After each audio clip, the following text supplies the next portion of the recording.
for us, and feel very grateful that it worked out our way. I thought our defense was really tough tonight. We held them to 42%, and I'm so happy for these two sitting on each side of me to come home to Alabama and get a win on the road in their home state. And what for Chicken is his first win over Alabama in his career. So this is especially sweet for these two seniors, and I'm really proud of them because they both did a great job. I thought Chicken's defense tonight, on their best player, who's terrific, was really good all night long. He earned every single point he got, and I was so excited that he was able to play that first half, really being smart at not getting in foul trouble, because we needed him on 32 as much as possible. Obviously, when Hale came in, he really got it going, and the ISO against Johnny, and that was a tough matchup for us because he's such a good shooter and quick. But I thought that our team, our bench, Fred Thomas and Eric and Johnny all gave us great minutes, especially with Gavin being only 7 minutes in the first half, and then getting a stupid technical that really hurt us. We were fortunate that he came back and finished strong for us and made some big shots down the stretch. Questions? Questions for players first so they can go. Chicken, what did it mean for you to get a win in Alabama? It feels great, man. Coach preached every day that we stay together. We'll have a lot of victories like this. We lost a few early in the year, close games, and we found a way to get it out today. Chicken, how much is it? This is 2 games in a row now. You guys have beaten a team that's kind of on the NCAA tournament bubble or whatever. How much are y'all using that as motivation to play spoiler? I mean, every win we get, we use it as motivation. We don't just move on to the next game. Chicken, I saw you get kind of excited after that IJ jumper. What was kind of the emotion like after IJ made that shot? I just knew the game was over after that. It's never over, so 0-0. Yeah, it feel like it was over. Travis, what did it mean to you to return to Tuscaloosa and pick up a win? I mean, it felt great. My hometown is like 21 miles from here, and I had a lot of family to come watch me play for the first time in person, where it felt good to get a win, especially against Alabama, my hometown. Chicken, when Gavin left the game, with the 4th foul, what's it say about him that he came back and really made 2 very big shots late in the game? I just been telling him to come in and just be aggressive. Coach drove a play for me to go screen for him, and it was open the whole. Well, it could have been open the whole game, but he got in foul trouble, so we couldn't run it. So he came in and gave us some big minutes. Travis, what's kind of been different? I think the last 3 out of the 4 games, at least, you guys have been playing really well. What kind of clicked, I guess, after that from that Arkansas game? We just used our defense. It motivated us, and confidence for one, and we just stayed afloat through the whole 3-game stretch. Any more questions for the players? Okay. You guys have to listen to say hi to your family, and then we'll keep going. Questions for Coach? Kind of the same thing as Chicken, Coach, but how much do you guys look at playing spoiler down the stretch? Is that fun for you guys? It's not at all the spoiler role, but what we use is the fact that all these teams that we're playing, the last 2, are fighting to get in the tournament, so we know we're going to get their very best effort. So the motivation is to understand at what a high level we're going to have to play at to be able to compete against these teams. And these last 2 wins are obviously back-to-back best wins of the year against very good teams, which I think still will both end up in the NCAA tournament. And so that's how we use that. It's just that they're going to bring their very best A game, and that we have to be prepared for that. And I've been proud of the way our guys in the last 2 games have responded. And today was especially good because we weren't down 17 ever. We were kind of in control for the majority of the game, and that's really a nice way to play, especially when you're on the road. And we withstood some of their runs. There was a big dunk by Hall. We called a timeout. We got a dunk out of the timeout, which was a big play to get us a shot in the arm.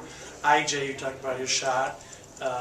He had a very good game because he had 0 turnovers, 3 assists in his 29 minutes.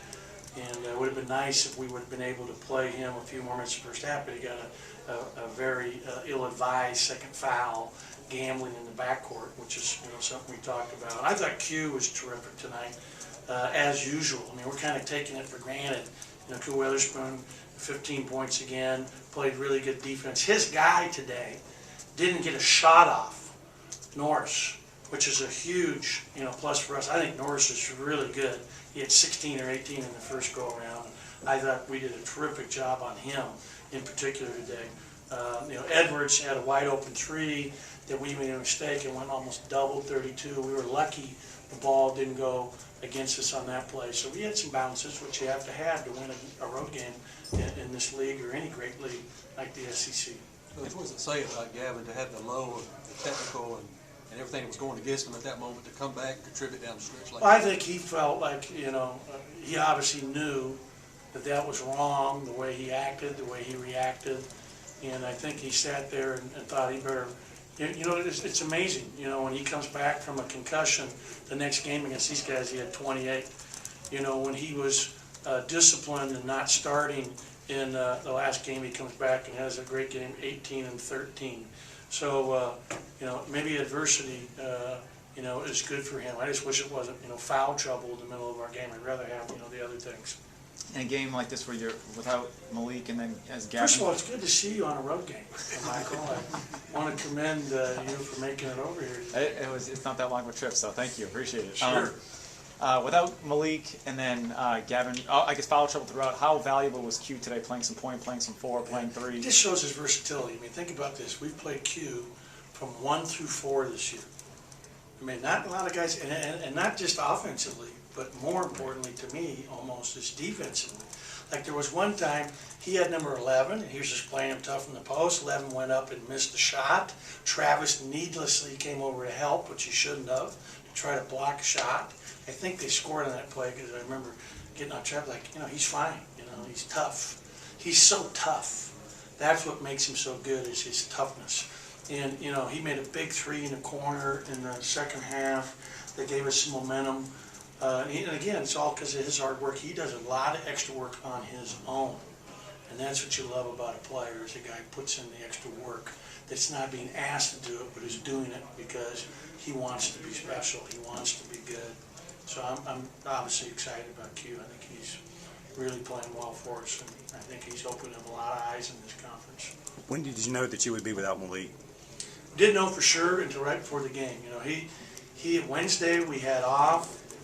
Wednesday night he went to go to a going away party for Courtney Cronin from the Michael's paper, which obviously was not a good thing for us because his back blocked up. It hurt him in the morning a little bit, but he was fine. He saw the trainer. But then that night he gets back and he can't even get out of bed. And apparently he's had an issue like this in the past in high school. So I wish Courtney had not left because he probably would have been able to play today. And we're going to do an MRI on Monday and find out if there's anything structurally wrong just to make sure there's nothing more than, just the spasms caused by a fall that he sustained in the Vandy game. Alabama's been pretty consistent from 3, especially during this run they're on, or they were on. But what were y'all able to do today to really kind of keep them on balance? We were fortunate they missed smoking threes, to be honest with you. And thankfully, Norris didn't get any threes up because he's the guy that worries me. And I knew Hale was, we talked about it. Hale was going to break out. I mean, he's 40% from 3 in the non-conference. He didn't play in our first game against them. We kind of helped their streak by, getting beat at home in a game that we had a great chance to win down the stretch and didn't capitalize. And they're a really good team. I mean, you look at their RPI. I mean, he has done a tremendous job with his team, and their team, I still believe, will get to the NCAA tournament. And just to follow up on that, Ben, you've been around for a long time. You know what it takes to make the tournament. What makes you think that they will still make the tournament? Because how they play. I mean, getting road wins at Florida, getting another really great road win at LSU. I mean, beating Texas A&M at home. Those are quality wins. I mean, they're deserving. They played a great non-conference schedule. They have, I think, 4 wins over top 25 opponents. That's what I think. And I think that at the end of the day, they know that I wouldn't want to be playing them now coming off a loss. I hate playing a good team coming off a loss. I don't know who they play next. But I wouldn't want to be them because I know they'll come back and, play great. Lexington.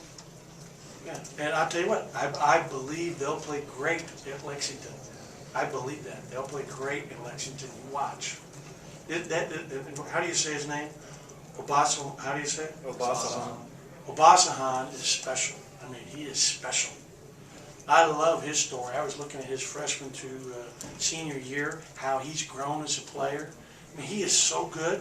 I mean, I just did my all-district voting in NABC from our conference. He's first team. So he's on my ballot, already sent in as a first teamer. That's how good I think he is. He's one of the 5 best players in the SEC. So they have a great player who's a point guard that they build around. That's always an advantage. So they're going to be tough out for anybody. One more question?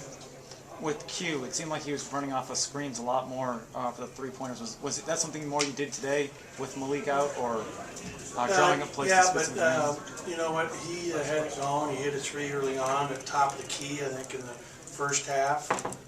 Maybe it was, I forget where his first shoe was in the first half. It was a beautiful shot. He's working on a shot, and we need to get him more threes. I thought the last one he took in front of our bench late in the game was ill-advised because we were up 5. The guy was running at it. All he had to do was shot fake, one dribble to a pull-up. But that's what he's working on, you know. A lot of kids today don't have that middle game. They have threes into the basket, and we're working on a middle game. He did that once today. Today he had another time where he had the ball in transition on the break, and I want him to jump stop, go off at 2 feet, shot fake, and get fouled for sure instead of missing the layup. I mean, but he's getting better. He listens. He's trying to do everything we're asking him to do. And as a coach, you love that in a player. And you know, he's going to be obviously a special player when you look at where he is right now as a freshman at both ends of the floor, rebounding, defense, and his offense. Okay, thank you.